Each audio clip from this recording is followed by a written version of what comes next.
I got a bunch of ugly stuff up here, and I'm gonna show you guys how to cover it up with a Soffit. I'm Travis, and this is how I do things, and in this episode of my Finishing a Basement series, I'll be showing you how to build a Soffit around all of this. There are lots of ways to build a Soffit, but this method worked the best for me.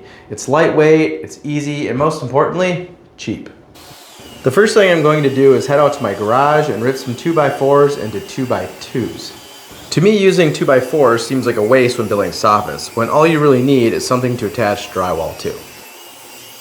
I find it's cheaper to get 2x2s this way, and they are typically straighter. Next, I'll be taking measurements along the ductwork to determine the minimum height I need to build my soffit. Then I just cut the half studs to length with a miter or circular saw. I'm going to use my circular saw for these so I don't have to lug my miter saw down to the basement or run up and down the stairs. You can use a speed square to guide your cut. Save your straightest pieces for your top and bottom plate. You can sometimes still use the not so good pieces by cutting them into smaller lengths. This helps minimize the bend. Then I'm going to basically build a ladder with 2x2, 16 inches on center, just like building a regular wall. Put one half stud on the end, and then the next stud will be 15 1/4 inches from the end, and then the rest should be 16 inches on center. To connect it all together, I used some 3-inch wood construction screws. Nothing special, but I would definitely recommend using something other than Phillips head. I find with the Phillips head, I end up having to push harder to get them to go in without stripping the head. I generally prefer something with this Torx head.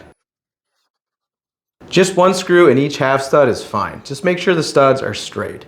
When you get to an end, it's a good idea to pre-drill the hole. This will reduce your chances of the wood splitting. Now that I have this vertical part of the soffit built, all I need to do is screw it to the joist. To do this, I measure out from the side wall on both ends and put a mark on the joist where the vertical section will go. Then I put a reference mark where the middle will be, just in case your assembly isn't perfectly straight. Next, I lift the section and use clamps to hold it in place while I start screwing it on. When you get to the ends of the soffit, be sure they're hitting the walls square. You may need to add some drywall nailers to both hang drywall and attach the soffit to.